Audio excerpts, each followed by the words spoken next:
अवधूत चिंतन श्री गुरुदेव दत्त. श्री स्वामी समर्थ. नमस्कार. मी पूजा आपल्या चॅनलवर तुम्हा सगळ्यांचं पुन्हा एकदा खूप खूप मनापासून स्वागत करते. महाशिवरात्री हा सण लवकरच येत आहे, तो म्हणजे 15 फेब्रुवारी रोजी. तर या दिवशी महाशिवरात्री आहे. तर या दिवशी आपल्याला चुकूनही कोणत्या चुका करायच्या नाही आहेत किंवा 99% लोक याच चुका करतात, त्यामुळे त्यांनी केलेल्या सेवेचं फळ अजिबात त्यांना मिळत नाही. बघा, आपल्याला जर आपण योग्य रीतीने शिवरात्रीची पूजा केली किंवा ज्या नियमांचं पालन करायचं आहे ते 4 नियमांचं पालन जर व्यवस्थित केलं तर आपल्यावरती महादेवाची कृपा नक्कीच होते. आणि जर याच चुका आपण वारंवार करत राहिलो तर आपल्याला कोणतंही फळ मिळत नाही. बघा, महादेव हे सांब सदाशिव आहेत. ज्या प्रकारे ते भोळे आहेत, भक्तांच्या हाकेला लगेच धावून येतात, त्याच पद्धतीने ते उग्र स्वभावाचे देखील आहेत. म्हणजे त्यांना राग आला की लवकर राग येतो. त्यामुळे बघा, तुम्ही या चुका अजिबात करायची नाहीत. या चुका आवर्जून तुम्हाला टाळायच्या आहेत. यंदा रविवार रोजी 15 फेब्रुवारी रोजी महाशिवरात्री आहे. बघा, शिवपुराणानुसार या दिवशी महादेवाची विधिवत पूजा केल्याने तसेच व्रत ठेवल्याने विशेष फळ प्राप्त होते. महाशिवरात्रीला जशी मी तुम्हाला सांगणार आहे अशा पद्धतीने पूजा केली तर तुम्हाला निश्चित त्याचं फळ मिळणार आहे. तर आज आपण पाहणार आहोत कोणकोणत्या चुका टाळायच्या आहेत, त्याच पद्धतीने आपल्याला शिवपूजा कशी करायची आहे, गर्भवती स्त्रियांनी पूजा करायची आहे का, उपवास करायचा का, उपवासामध्ये काय खायचं काय खायचं नाही, हे सगळं आज इन डिटेलमध्ये संपूर्ण सविस्तर माहिती पाहणार आहोत. त्यामुळे व्हिडिओ स्किप न करता शेवटपर्यंत पाहायला अजिबात विसरायचा नाही आहे. बघा, भारतामध्ये सर्वत्र महाशिवरात्रीला उपवास केला जातो. शरीर शुद्धीकरणासाठी उपवास केले जातात.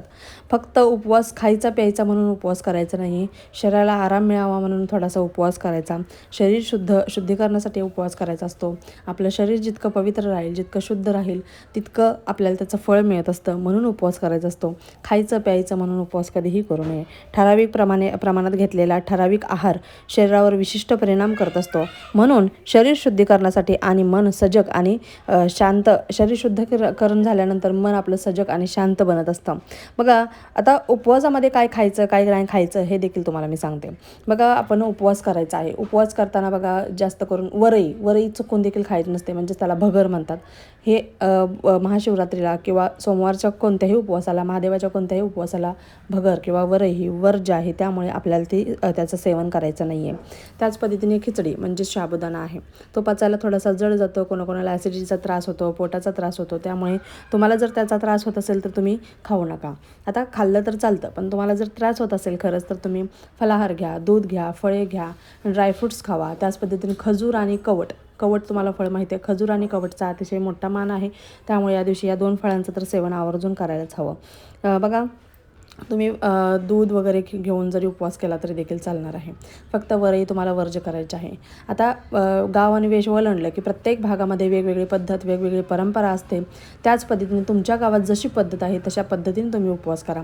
कारण भरपूर लोक काही मीठ आणि तिखट न खाता देखील उपवास करतात. महाशिवरात्रीचा उपवास हा त्या दिवशी नाही तर दुसऱ्या दिवशी सुटत असतो. ज्याप्रमाणे आपण एकादशीचं व्रत करतो त्याच पद्धतीने आपल्याला महाशिवरात्रीचा देखील उपवास करायचा आहे. बघा, अशा पद्धतीचा आहार घ्यायचा आहे जो पचायला हलका जाईल आणि पचायला देखील हलका जाईल. आपल्याला त्याने त्रास देखील होणार नाही. आणि असा उपवास केल्याने आपलं शरीर देखील सदृढ राहते. त्यामुळे उपवासाबरोबर रात्रभर आराधना, प्रार्थना आणि ध्यान करत जागरण करायचं आहे. बघा, 4 प्रहरी सेवा केली जाते. तुम्हाला देखील माहिती आहे. 4 प्रहरी आपल्या भगवान शंकरांची, महादेवाची सेवा केली जाते. महाशिवरात्रीच्या रात्री किंवा दुसऱ्या दिवशी आपल्याला उपवास सोडायचा आहे. आता उपवास सोडताना तुम्हाला रुईचं पान लागणार आहे. सकाळी उठून देवपूजा करायची आहे. रुईचं पान स्वच्छ धुवून घ्यायचं आहे, स्वच्छ पुसून घ्यायचं आहे आणि त्याच्यावरती तुम्हाला दहीभाताचा नैवेद्य ठेवायचा आहे. रुईचं पान स्वच्छ करायचं आहे, देवघरासमोर ठेवायचं आहे. स्वच्छ पुसून त्याच्यावरती दहीभाताचा नैवेद्य ठेवायचा आहे. तो देवांना दाखवल्यानंतर त्याच्यात तोच भात खाऊन आपल्याला उपवास सोडायचा आहे. बघा, अशा पद्धतीने आपल्याला भारतामध्ये सर्वत्र महाशिवरात्रीला अशा पद्धतीचा उपवास केला जातो. या दिवशी संपूर्ण दिवस उपवास करायचा असतो आणि महाशिवरात्री दिवशी म्हणजेच महाशिवरात्री ज्या दिवशी आहे त्या दिवशी प्रत्येक प्रहराच्या वेळी आणि निशित कालात यथाशक्ती शिवपूजा करायच्या असतात. पहिल्या प्रहरात श्री शिवाय नमः असा नामोच्चार करावा. दुसऱ्या प्रहरात श्री शंकराय नमः असे म्हणावे. निशित खाली श्री सांब सदाशिव नमः असे जपावे. तिसऱ्या प्रहरात श्री महेश्वराय नमः आणि चौथ्या प्रहरात श्री रुद्राय नमः असा नामोच्चार करून समर्पण करावे. बघा त्याच पद्धतीने आपण यावेळेस रुद्राभिषेक देखील करत असतो. तर रुद्राभिषेक कसा करायचा, महाशिवरात्रीची पिंडीची शिवपिंडीची आपल्याला यथाशक्ती यथाकालीन पूजा कशी करायची आहे हे आपण सविस्तर दुसऱ्या व्हिडिओमध्ये पाहणारच आहोत. तसेच बघा आपल्याला या दिवशी पंचामृताने तुम्हाला अभिषेक करायचा आहे. आपल्या जवळपास जर मंदिर असेल तर तिथे मंदिरात जायचं आहे. या दिवशी भरपूर गर्दी असणार आहे अर्थात, त्यामुळे तिथे गेल्यानंतर तुम्हाला जर अभिषेक करायला भेटला नाही किंवा तिथे बसून तुम्हाला जप करायला मिळालं नाही तर तुम्ही आपल्या घरामध्ये जर शिवपिंडीवरती अभिषेक घातला तरी चालेल. पण अभिषेक घालताना देखील काही चुका आपल्याला टाळायच्या आहेत. आता त्या चुका कोणत्या, तर सगळ्यात अगोदरची चूक म्हणजेच आपण बघा जलाने अभिषेक घालतो, त्याच पद्धतीने दुधाने घालतो. तर दूध कच्चंच घ्यायचं आहे, दूध गरम करून घ्यायचं नाही आहे. त्याच पद्धतीने आपण पंचामृताने अभिषेक घालू शकतो, मधाने घालू शकतो, साखरेने घालू शकतो. फक्त याच्यामध्ये एवढंच करायचं आहे की तुम्हाला दूध हे गरम करून घ्यायचं नाही आहे. आपल्याला भगवान शंकरांना गंध, अक्षता, फुले व्हायची आहेत. आता अक्षता देखील बघा, अक्षता देखील अखंड असाव्यात, खंडित अक्षता अजिबात घ्यायच्या नाहीत. ही एक चूक आपल्याला टाळायची आहे. खंडित अक्षता चुकूनही घ्यायच्या नाहीत, कारण आता तुम्हाला माहिती आहे तांदळामध्ये बासमती तुकडा वगैरे वगैरे वेगवेगळे तुकडा असतो. त्यामुळे अख्खा तांदूळ जो असेल तो तांदूळ आपल्याला महादेवाच्या पिंडीवरती अर्पण करायचा आहे. आणि आपल्याला सवय असते की आपण तांदूळ घेतले की आपण त्याला हळदी कुंकू लावतो. तर हळदी कुंकू अजिबात महादेवाच्या पिंडीवरती व्हायचं नाही, कारण ते वैरागी आहेत, त्यांना भस्मच अर्पण करायचं आहे. त्यामुळे तांदूळ अर्पण करताना पांढरेच तांदूळ तुम्हाला अर्पण करायचे आहेत. त्याच पद्धतीने तुळशीचं पत्र चुकूनही त्यांच्या पिंडीवरती त्यांना व्हायचं नाही आहे. बेलपत्र वाहताना देखील बेलपत्र चांगले आहेत का, तिन्ही पानं व्यवस्थित आहेत का, फाटलेली तर नाही आहेत ना, बेल तुटलेली तर नाही आहे ना कुठून, अशा पद्धतीचा बेलपान आपल्याला अर्पण करायचं नाही आहे. कधी कधी आपल्याला असं होतं की ज्या ज्या वस्तू आपण वाहणार असतो त्या सगळ्याच वस्तू मिळतात असं नाही आपल्याला. म्हणून काय भगवान शंकर किंवा भोलेनाथ आपल्यावरती नाराज होणार आहेत का, रुष्ट होणार आहेत का, तर नाही. तर आपल्याला ज्या वस्तू मिळतील त्या घ्या. जर बेलपान नाहीच मिळालं, तुम्ही मंदिरामध्ये गेला, शिवपिंडीवरती भरपूर बेलपान असतात, त्यातलं बेलपान जरी घेऊन तुम्ही स्वच्छ धुवायचं, पण अगोदर स्वच्छ धुवायचं, स्वच्छ पुसायचं, अजून एकदा धुवायचं, नंतर तेच बेलपान जरी वाहिलं तुम्ही तरी देखील चालणार आहे. अशा पद्धतीने तुम्हाला शिवपिंडीवरती या सगळ्या वस्तू अर्पण करायच्या आहेत. तसेच बघा पिंडीवरती चुकूनही हळदी कुंकू अर्पण करायचं नाही आहे. तुम्हाला मी आत्ताच सांगितलं आपले भगवान शंकर हे वैरागी आहेत, त्यांना भस्म अर्पण करायचं आहे, त्यांना हळदी कुंकू अर्पण करायचं नाही. त्यामुळे तुम्ही हळदी कुंकू चुकूनही अर्पण करू नका. आपल्याला शिवपिंडीवरती थंडच पाणी घालायचं आहे आणि नंतर थंडच दूध घालायचं आहे, म्हणजे कच्चं दूधच घालायचं आहे.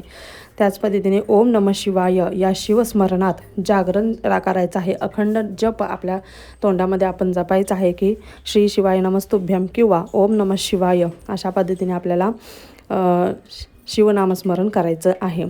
पिंडीला प्रदक्षिणा घालताना कधीही संपूर्ण प्रदक्षिणा घालायची नाही. ही एक सगळ्यात मोठी चूक आहे की पिंडीला आपण प्रदक्षिणा घालतो किंवा मंदिराला प्रदक्षिणा घालतो त्यावेळेस संपूर्ण प्रदक्षिणा घालतो, तर संपूर्ण प्रदक्षिणा चुकूनही घालायची नाही. अर्धचंद्राकृती प्रदक्षिणा आपल्याला घालायची आहे. कशा पद्धतीने अर्धचंद्राकृती प्रदक्षिणा आपल्याला घालायची आहे. नैवेद्य दाखवायचा आहे, निरांजन ओवाळायचं आहे, आरती वगैरे करायची आहे. अशा पद्धतीने आपल्याला हा उपवास करायचा आहे. या चुका आपल्याला टाळायच्या आहेत. त्याच पद्धतीने बघा या दिवशी कोणासाठी ही सुडाची बदल्याची भावना ठेवायची नाही. राग द्वेष आपण करायचं नाही आहे, कारण उपवास हा फक्त शरीर शुद्धीसाठी आपण करत असतो. उपवास हा आपल्या शरीरासाठी करत असतो, त्यामुळे तितकं पवित्र शुद्ध मन आपलं असणं देखील तितकंच महत्त्वाचं आहे. तसेच बघा दारामध्ये कोणीही व्यक्ती आला, मागणारे आले किंवा कोणीही आलं, मग पक्षी असो कुत्रा असो, त्यांना हकलवायचं नाही आहे, मारायचं नाही आहे, किंवा दारामध्ये कोणी व्यक्ती आला तर त्याला काही न देता घालवायचं नाही आहे. अशा पद्धतीने त्यांच्याशी आपलं वागणं ठेवायचं आहे.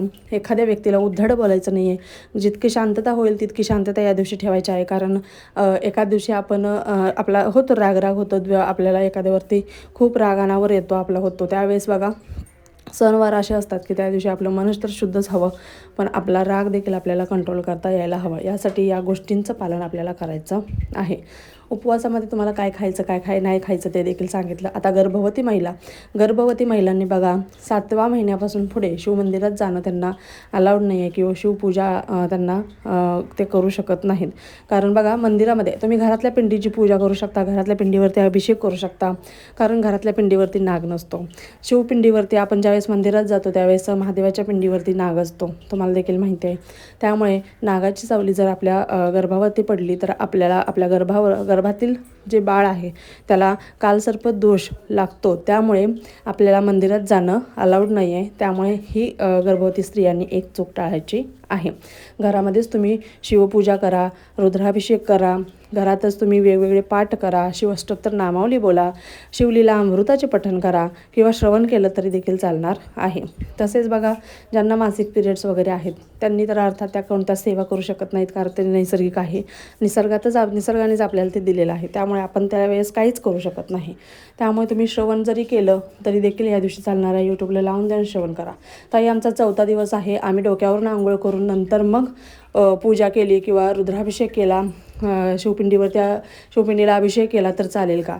तर बघा 4था दिवस म्हणजे पहिले 4 दिवस तर आपल्याला शिवपूजेला किंवा कोणत्याही देवाच्या पूजा करायला वर्जच आहेत. कारण बघा तो फ्लो जो असतो, जो आपल्या शरीरावरचं जे फ्लो रक्ताचं ब्लडिंग जे जात असतं तो फ्लो बंद होणं देखील तितकंच महत्त्वाचं आहे. कोणाकोणाला 5 दिवस 6 दिवस 7 दिवस देखील जातं, म्हणजे जास्त जातं, म्हणजे थोडं प्रमाणात जातं पण जातं. तरी देखील आपण देवपूजा करू नये. त्याच पद्धतीने जर तुमचा पूर्णपणे फ्लो थांबला असेल 4थ्या दिवशी, पण शक्यतो 4 दिवस आपण करतच नाही, पण पूर्णपणे फ्लो थांबायला हवा. आणि जर पूर्णपणे फ्लो थांबलेला असेल तर 5व्या दिवशी तुम्ही पूजा करू शकता. पण 4थ्या दिवशी देखील आपण डोकं धुतो, 5व्या दिवशी देखील तुम्हाला अजून एकदा डोकं धुवायचं आहे. अशा पद्धतीने तुम्हाला शिवपूजा करायची आहे. तुम्हाला तुमच्या सगळ्या प्रश्नांची उत्तरे मला वाटतं मी दिलीच आहेत, पण तरी देखील तुमच्या काही शंका असतील तर आवर्जून तुम्ही कमेंट बॉक्समध्ये कमेंट करू शकता. व्हिडिओ आवडला असल्यास व्हिडिओला लाईक करा, शेअर करा, सबस्क्राईब करा. पुन्हा एकदा भेटूया अशाच एका नवीन व्हिडिओसोबत. तोपर्यंत झालेली सेवा स्वामींचरणी आणि महादेवाच्या चरणी रुजू करते. श्री स्वामी समर्थ. धन्यवाद.